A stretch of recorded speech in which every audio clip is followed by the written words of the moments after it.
Nada más voy a mostrarles la casa. Esta es mi casa, aquí nací, en Tepetitán, Macuspana, Tabasco. Estos son camellones chontales y aquí aprendí a trabajar con la gente, en el campo, en las comunidades. Me siento muy orgulloso de eso. Yo les invito a que mantengamos la calma. Y fíjense que les estoy pidiendo algo el día de hoy que fuimos agredidos.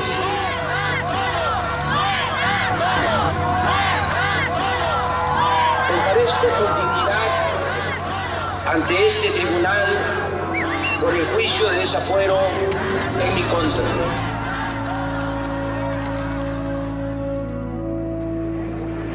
Aquí vamos a estar despachando desde el 1 de diciembre del 2018. A Palacio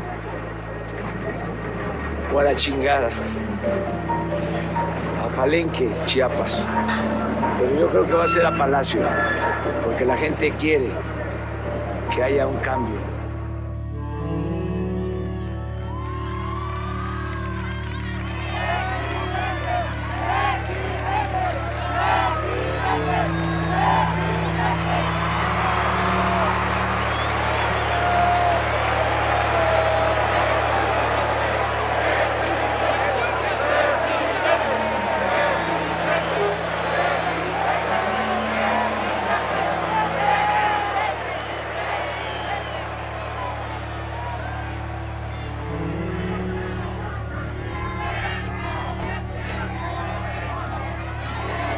Recuerda lo que te dije, a Palenque o a Palacio.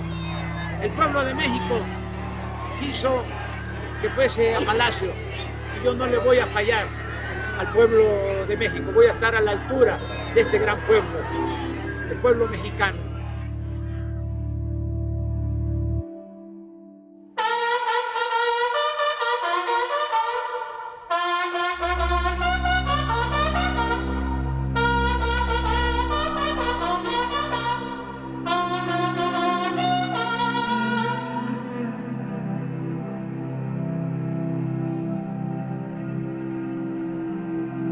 La disponibilidad actual con esta fecha de corte, que es la de hoy, serían 28% disponibles, ocupado todavía el 72%.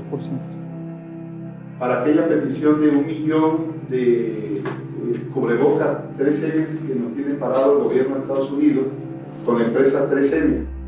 Que es que la tasa de muertos anuales de 580 por cada 100,000 habitantes versus 25 que tiene COVID.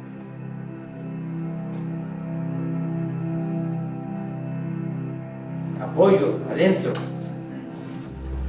Esto no debe de pasar. Nosotros somos representantes del Estado mexicano. Nosotros tenemos que representar al pueblo. No nos dejemos. Dije varias veces de que iba a ser una transformación pacífica, pero igual de profunda como la independencia, como la reforma y como la revolución. Esas tres transformaciones se tuvieron que hacer con las armas. Una revolución distinta. Distinta. Pero revolución. Sí, porque estamos arrancando de raíz el principal mal de México, la corrupción.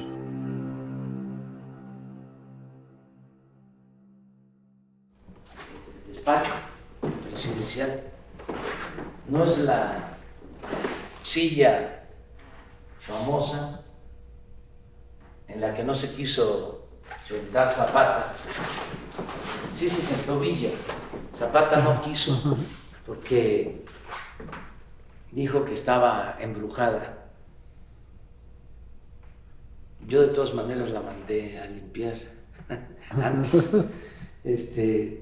Pero aquí trabajo, esta es la oficina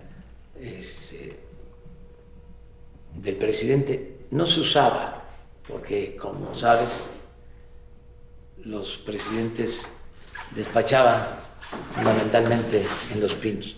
Yo decidí venirme acá a Palacio, no solo a trabajar, sino también a vivir, como lo hizo en su tiempo Benito Juárez. Él vivió aquí, en la intendencia del imperio, en lo que era la intendencia del imperio, porque este palacio pues fue virreinal, pero también imperial. Aquí estuvo Maximiliano, Carlota, aquí hay todavía piezas de esa época del imperio. Y luego la República, antes y después del imperio. Estuvo aquí Juárez y aquí murió, y por eso decidí vivir aquí. Ven, te voy a mostrar. Esta es la parte, vamos a decir, más antigua, histórica, del palacio.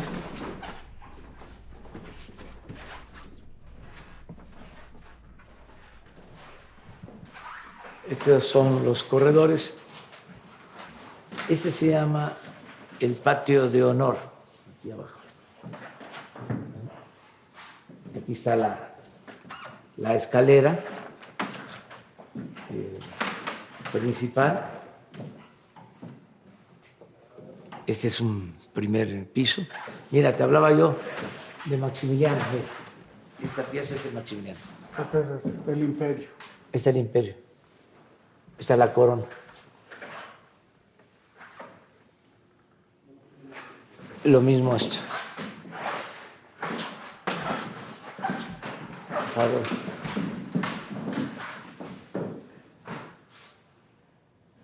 Y ahí está el inefable. Sí. Ah, aquí están los presidentes. Es Comonfort, Juárez, Lerdo, Porfirio, Madero, Venustiano Carranza. Están todos. De la Huerta, Obregón, Calles, Portes Gil y todos los que siguieron. Mira, esta es una sala de juntas también.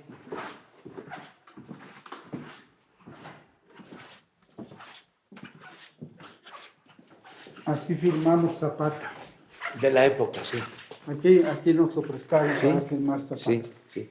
Porque esa silla, también presidencial, es antigua. La silla original en la que se sentó Villa está abajo en un museo. Se tiene. Y de los camellones chontales a este esplendor. Imagínate, no olvido de dónde vengo. No olvido que vengo de abajo, vengo del pueblo. Y por eso estoy aquí, que es el sitio, el recinto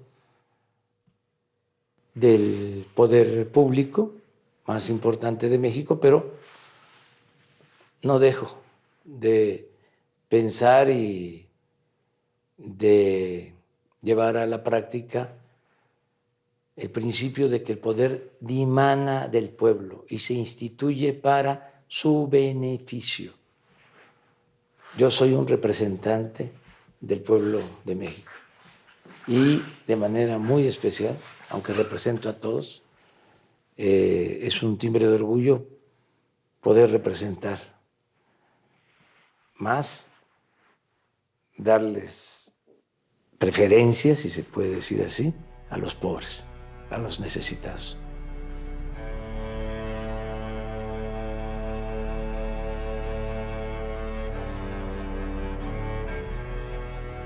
Este es el Leona Vicario, tenía otro nombre.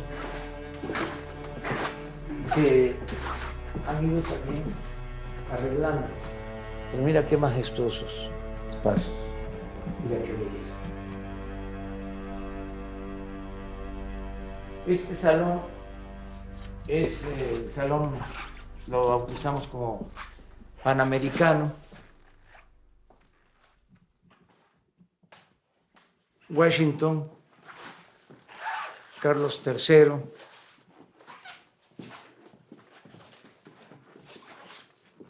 el Libertador, Bolívar y Martí. Que Martí está más presente que nunca. El pensamiento martiano parece ser una influencia decisiva, ¿no? Sí,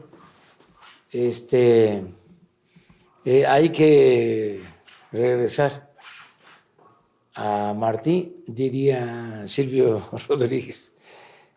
Tenemos que inspirarnos en nuestros héroes, los padres de nuestras patrias. Ahí está el proyecto. Lo que pasa es que se abandonó, se fue eclipsando. Pero hay que regresar a Hidalgo, a Morelos, a Juárez, a Martí, a Bolívar, a Madero, a Villa, a Zapata, al general Cárdenas. Ahí están las enseñanzas. Y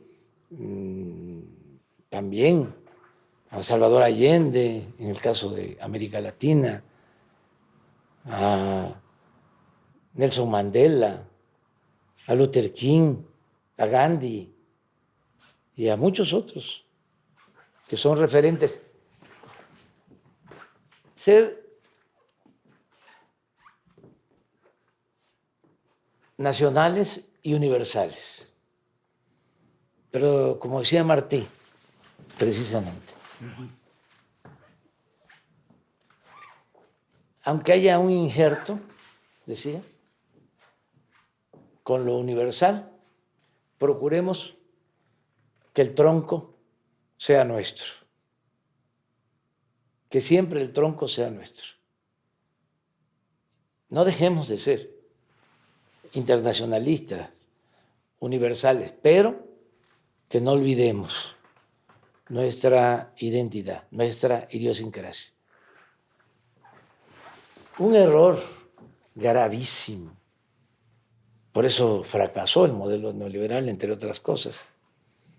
Es de que se impuso de manera homogénea, sin respetar las características propias de cada pueblo, de cada nación.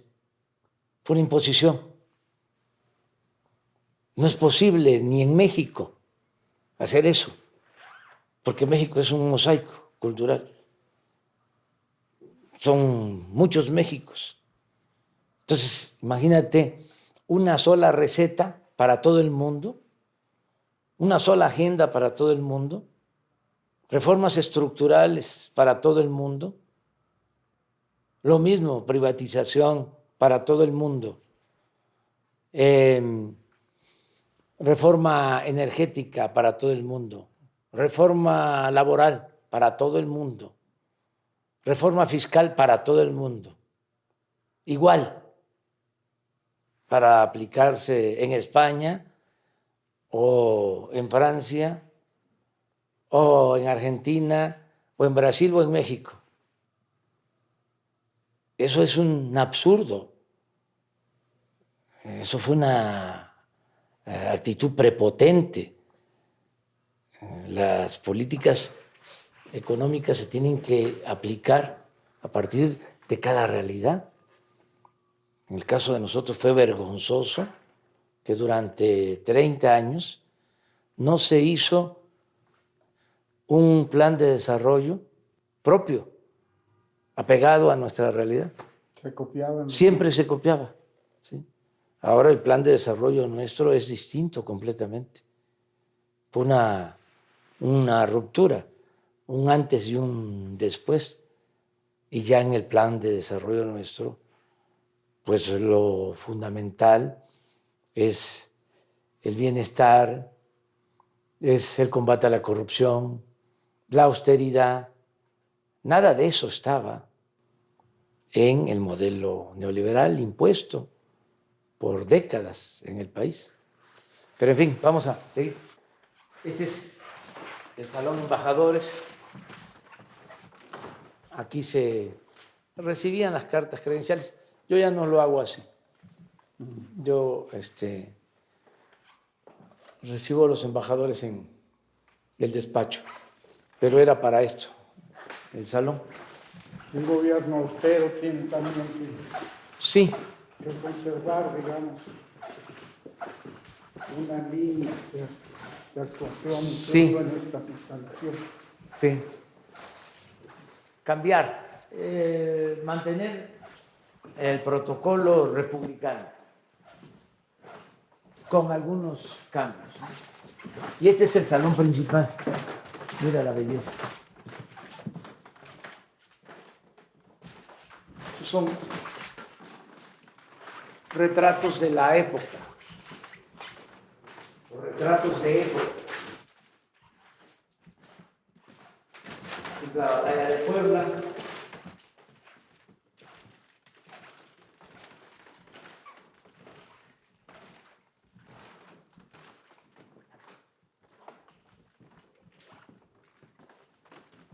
Ese está pintado 1868.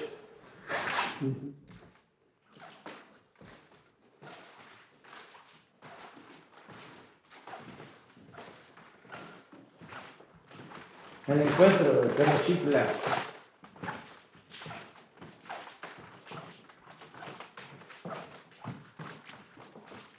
Moctezuma Cortés.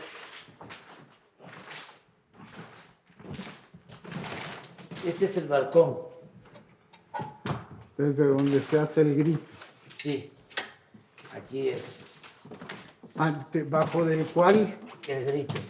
pero bajo del cual se celebraron las jornadas de lucha durante muchos años. Muchos años.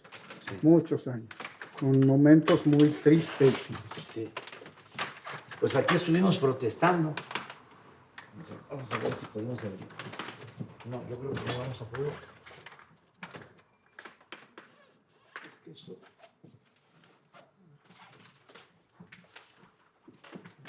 ¿Podrás? No. Vamos a utilizar una silla de estas.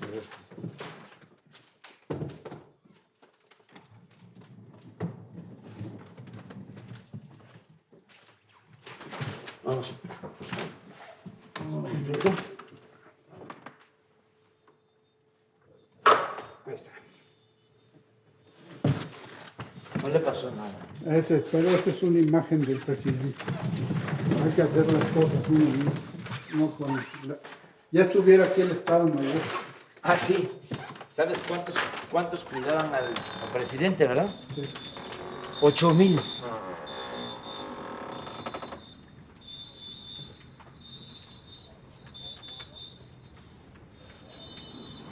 Esta es la plaza. Estamos en la cuarentena por el coronavirus. De todas maneras. Qué bueno que nos esté saludando. Para nosotros es un alivio saludar al primer mandatario de la nación. Nosotros votamos por usted porque sabíamos que era usted nuestro gallo y por eso está usted ahí. Qué bueno, señor presidente. Le agradecemos el apoyo a los adultos mayores, a las madres solteras, a los estudiantes, a todos, señor. Qué bueno. Necesitamos un presidente exactamente a la altura de usted. Venimos hoy porque el 27 de abril venimos y nadie nos atendió, señor. Y venimos con fundamento en el artículo 8, de forma respetuosa, porque sabemos que usted es un juarista de hueso colorado. Señor, lo felicitamos y ojalá su gobierno sea el mejor de todos. Hay malos funcionarios públicos, señor. Hay ellos cóbranos. Venimos el 27 y nos oyeron, pero nadie nos atendió. Queremos una mesa de trabajo. Solicitamos el seguro de desempleo para las mujeres que están aquí. Tenemos una comisión de Messi y de la Tierra de los Muertos. de Tláhuac, de Milpalta, donde se estuvo allá arriba. Nosotros venimos porque creemos firmemente en Andrés Manuel López Obrador. Bueno, les van a atender ahora. Aquí lo esperamos, señor. Sí. Gracias, señor. Gracias. ¡Y arriba! Sana, López Obrador. sana distancia, sana distancia. Anda a distancia, señor. Sí, estuvimos en el balcón de allá enfrente. Allá. Allá. Es la jefatura de gobierno. Sí, te acuerdas, ¿no? Estuvimos hablando de cómo Ah, sí, me acuerdo que el de... desafuero de, Sí, de sí, que sí. se salió de ahí Sí. y ahora acá. Estaba la promesa de Guapalenque o Guapalacio. Guapalenque, Guapalacio. Sí. Sí, ese video muy bueno. Vamos a hacerlo.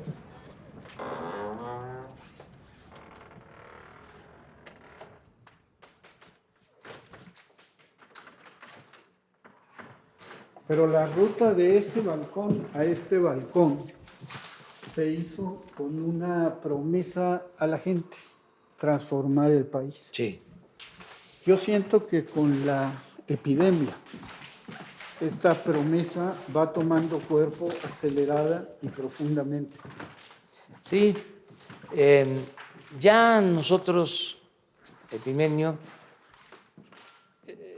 sabíamos de el fracaso del modelo neoliberal desde antes de llegar a la presidencia y ya no lo tomamos en cuenta.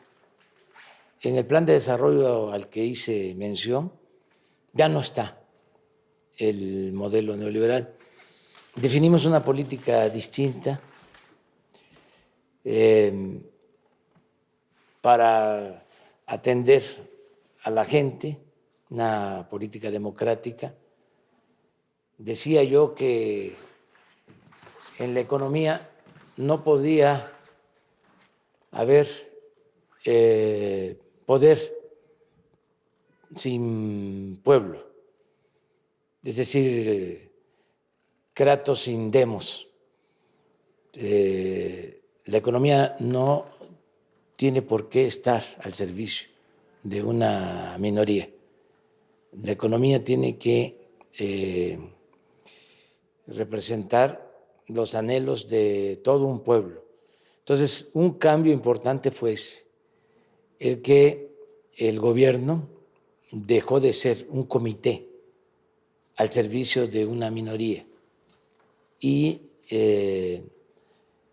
ahora representa a todos los mexicanos, a ricos, a pobres, de todas las religiones, creyentes, no creyentes, de todas las maneras de pensar, garantizando todas las libertades, la diversidad, las culturas. Entonces, esa es parte de la transformación, el separar el poder económico del poder político. Lo que me recomendó un migrante, lo he contado muchas veces, ¿no?, en San Quintín, Baja California, que me dijo, así como el presidente Juárez separó al Estado de la Iglesia, porque a Dios lo que es de Dios y al César lo que es del César, así ahora, licenciado, que ganemos, recuerde, hay que separar el poder económico del poder político y que el gobierno represente a todos. Y eso es lo que estamos haciendo. Entonces, ya teníamos los lineamientos generales, ya se habían puesto en práctica esas acciones nuevas de atender a todos, pero de darle preferencia a los pobres, de no permitir la corrupción, de terminar con los privilegios fiscales, la mala costumbre de condonar los impuestos a las grandes corporaciones. No pagaban impuestos los de arriba, una gran injusticia, un agravio, el que todos los mexicanos pagaran impuestos y un puñado de privilegiados no cumpliera con su responsabilidad de contribuir en el desarrollo del país.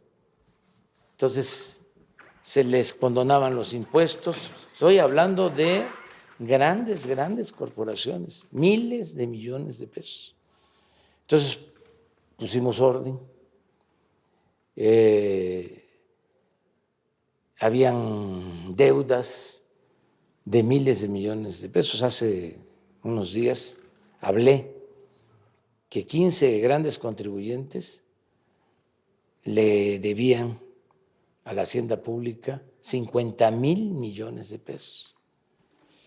Entonces, todo eso se está corrigiendo.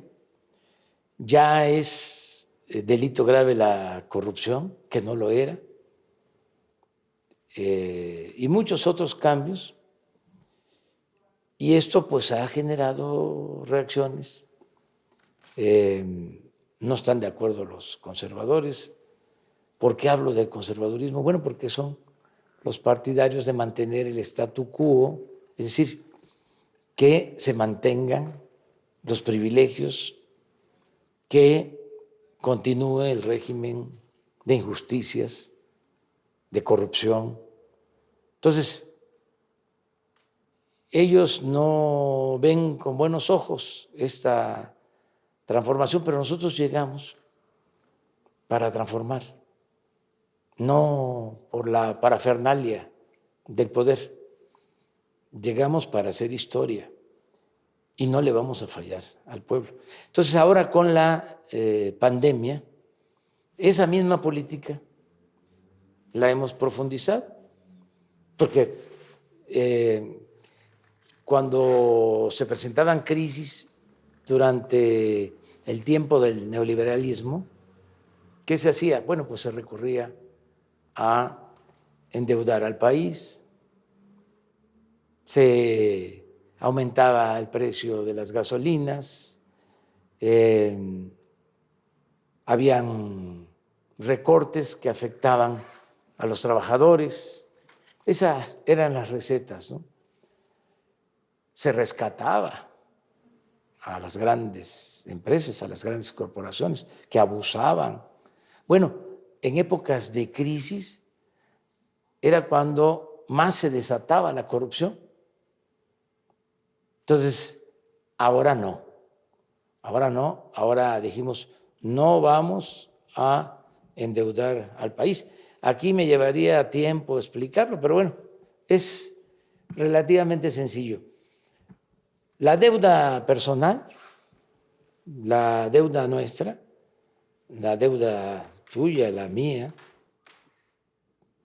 que es poca, me refiero a la deuda material, si tenemos alguna deuda, pues si nos morimos, esperemos que no sea así, ya ni Vero, ni Beatriz, ni nuestros hijos van a pagar nuestras deudas.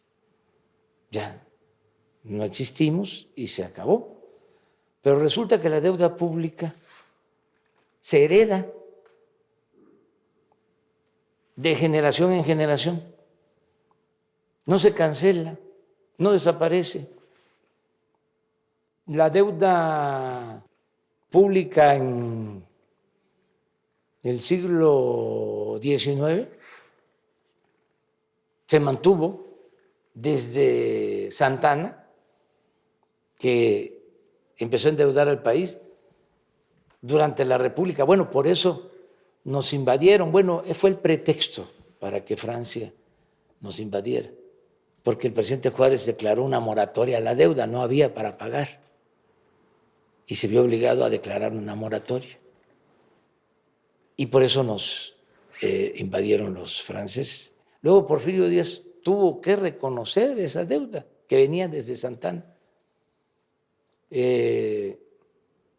La deuda que contrajo también Porfirio Díaz, porque se piensa que fue un gobierno muy eficaz en lo económico, y lo cierto es que Porfirio Díaz también endeudó al país, sobre todo porque compró las acciones de las empresas ferrocarrileras. Las compañías extranjeras que tenían los ferrocarriles fueron rescatadas por el gobierno, una especie de FOAPROA en aquel entonces, y la deuda pasó a manos del gobierno. Los ferrocarriles se volvieron nacionales porque el gobierno compró los bonos, se endeudó, pero mira lo que era ese régimen para los insensatos que dicen que fue un buen gobierno. Ya era nuestro todo el sistema de ferrocarriles, porque ya se había rescatado, se le había comprado a las empresas extranjeras y los extranjeros seguían manejando los ferrocarriles, ya siendo nuestro. Doble saqueo. Sí, porque no se le tenía confianza, fe al pueblo de México. Es hasta Madero en que ya empiezan los mexicanos a manejar los ferrocarriles, que eran nuestros. Pero bueno, las deudas se van heredando de generación en generación. Últimamente hablábamos del FOAPROA. Es una deuda que originalmente significaba 1 billón de pesos hace 20 años. Se han pagado de intereses otro billón y todavía la deuda se mantiene, el principal. En lo general tenemos con el FOAPROA ese rescate que se hizo de grandes corporaciones, esa operación de convertir deudas privadas de unos cuantos en deuda pública costó 3 billones de pesos. Esto ya la estamos pagando y se calcula que se va a terminar de pagar en 50 años. Fíjate, nosotros llegamos aquí y por mantener la confianza en el país, para no provocar una crisis, para respetar acuerdos, decidimos seguir pagando los intereses de esa deuda. Y a mí me tocó, yo que estuve siempre en contra del FOAPROA, que escribí un libro que se llama FOAPROA Expediente Abierto, que documenté todo el saqueo, me toca a mí enviar desde el año pasado el presupuesto para la aprobación en la Cámara y ya tengo que contemplar 40,000 millones de pesos de intereses por un año. Este año también 40, 50,000 millones de pesos solo de intereses del FOAPROA. Entonces, no vamos a seguir con eso. Viene la crisis sanitaria, la del coronavirus, la pandemia, y todos los gobiernos, siguiendo las recomendaciones del Fondo Monetario Internacional, lo que hacen es endeudarse. Nosotros no. Nosotros ahora estamos profundizando en el combate a la corrupción y en la austeridad.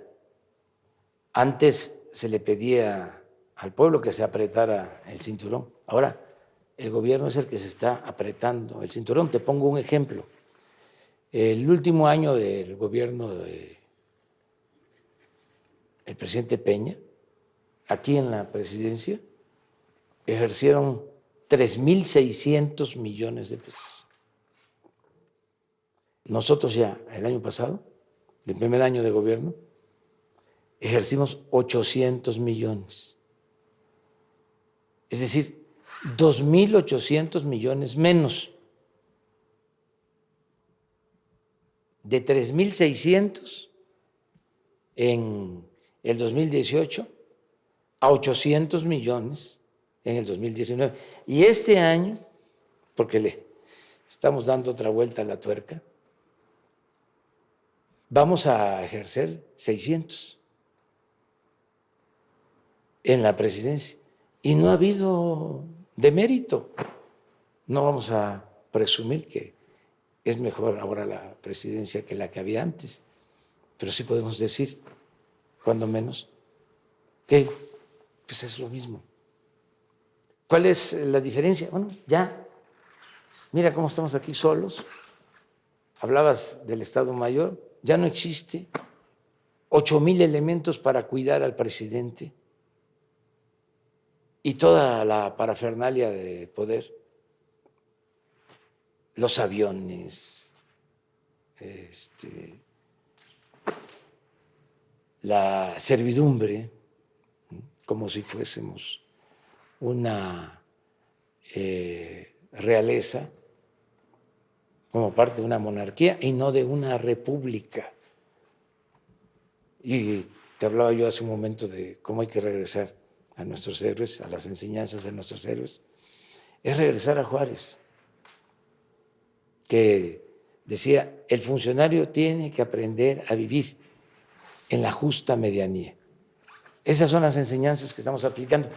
La transformación va. Y también dije varias veces de que iba a ser una transformación pacífica, pero igual de profunda como la independencia, como la reforma y como la revolución. Esas tres transformaciones se tuvieron que hacer con las armas. Una revolución distinta. Distinta. Pero revolución. Sí, porque estamos arrancando de raíz el principal mal de México, la corrupción. Entonces, esto, como es natural, genera inconformidades y hay grupos que se oponen. De ahí viene el término reacción, los reaccionarios. Yo creo que todavía no alcanzan, ¿no?, a constituir un grupo reaccionario, porque todavía no se articulan bien. Desde luego, sí están muy enojados, están de mal talento y talante, porque nos están atacando mucho en los medios de comunicación convencionales, todos los días. Y están, incluso yo siento, que pasan del enojo a la conspiración y a la incitación al golpe. Sí, pero no hay condiciones para eso. No han podido crear esas condiciones. Y además, nosotros tenemos el apoyo de la gente, el respaldo popular. Pudieron derrocar y asesinar a Madero porque, siendo un hombre bueno, un demócrata auténtico, no pudo o no le dio el tiempo para hacerse de una base social de apoyo. Creo que perdió la oportunidad cuando había buenas relaciones con Zapata. Con Zapata y con Villa. Y con Villa. Con Villa siempre las tuvo. Pero con Zapata lo perdió. Sí, con Zapata, a pesar de que se llevaban bien, terminaron por separarse y se quedó en el aire. Cuando sale aquí,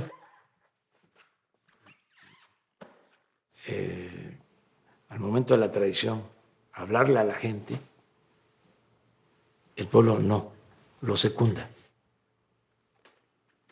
En cambio, sale Huerta y lo apoyan. Muy lamentable, de los tiempos más negros, tristes de nuestra historia, ese asesinato al apóstol de la democracia, a un hombre bueno. Bueno, en ese entonces también la prensa jugó un papel deleznable, porque atacaron mucho al presidente Madero. Ahora son, repito, situaciones distintas. Contamos con el apoyo de la gente, que eso es fundamental. Yo he dicho que cuando el pueblo ya no me quiera, como dice la canción, ese día voy a llorar y me voy a Palenque. No voy a estar yo a la fuerza. Un gobernante en un proceso de transformación sin apoyo popular no es nada. Y además no me interesa a mí el cargo si no es para transformar. Afortunadamente hay muy buena comunicación entre el pueblo y el gobierno, no hay divorcio y hay respaldo popular. Y lo otro que es distinto son los medios, que ahora no solo son los periódicos, la radio, la televisión, ayuda muchísimo lo de las redes sociales. Mucho lo de las redes sociales. Esa fue una gran transformación. No se ha entendido, pero es una bendición. Porque si no, nos tendrían cercados y podrían vencernos. Pero con las redes sociales hay defensa, hay réplica. Son millones los periodistas, los que interactúan en redes sociales, de ciudadanos que nos defienden. Entonces, está roto el bloqueo de siempre. Mira, hablando de Zapata, las redes sociales son un escudo. Nos ayudan mucho. Fíjate lo que decía yo, no se entiende. El conservadurismo siempre se apoyó en los periódicos. Cuando Lucas Alamán, que era el asesor principal del conservadurismo, el líder intelectual del conservadurismo en el siglo XIX, cuando querían que regresara Santana a México, después del 47, después de que nos arrebataron más de la mitad de nuestro territorio, y Santana fue responsable, y se tiene que ir al extranjero, después de esa gran tragedia, todavía los conservadores van a buscar a Santana. Ya había estado 10 veces en la presidencia. Y le escribe Lucas Alamán y le dice, venga, no se preocupe, porque nosotros manejamos la opinión general, lo que después se empezó a llamar opinión pública. Nosotros manejamos la opinión general porque nosotros somos los que controlamos a los principales periódicos del país. Y en efecto, regresó Santana y desde Veracruz hasta la Ciudad de México lo ovacionaron. ¿Sí? Bueno, estamos hablando de 70 años, porque esto fue 1853, 1852, como 70 años antes de Goebbels, que decía que la propaganda era lo fundamental, que una mentira que se repetía muchas veces se convertía en verdad. Lo que hicieron conmigo en el 2006, o sea, peligro para México, peligro para México, peligro para México, peligro para México. Y bueno, sobre eso están ahora. Sí, pero ya no es lo mismo. Fíjate cómo, a la par de que se derrumba el modelo económico neoliberal, se cae también ese modelo de comunicación que tardó siglos. Por eso se hablaba del cuarto poder. Entonces, eso está en crisis, en decadencia, no solo en México, en el mundo. Por eso si el New York Times hace un artículo en contra del gobierno de México, pues digo, sí, está bien, es un periódico famoso, pero su influencia está muy acotada y puede ser un periódico famoso, pero si no tiene ética, ya no tiene efecto. Porque ahora hay medios de comunicación alternativos, sobre todo las redes sociales, y mucha gente consciente, que eso es lo otro. ¿Cómo se dio una revolución de las conciencias? Un cambio de mentalidad. México está a la vanguardia en cuanto a politización de los ciudadanos. Es de los países, repito, con menos analfabetismo político en el mundo. Es algo excepcional. Pero vamos a platicar acá.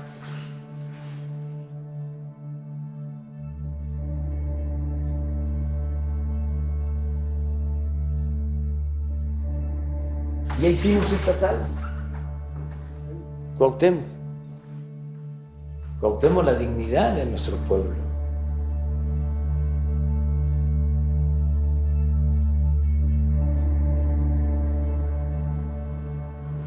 A ver si podemos. La escalera de honor.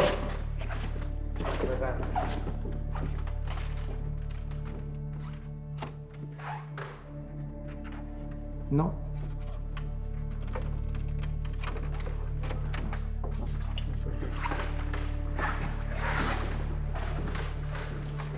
Sí, a ver si usamos. Jessy.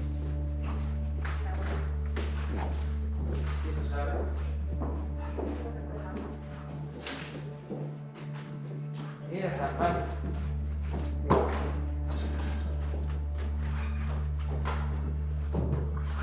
¿Cómo te sientes? ¿Eh? No es la carne, son los años.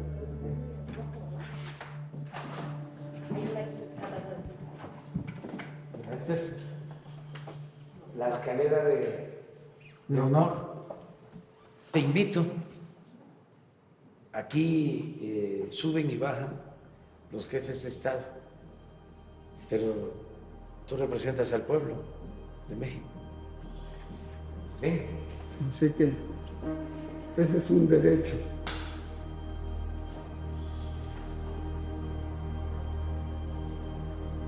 Y la frase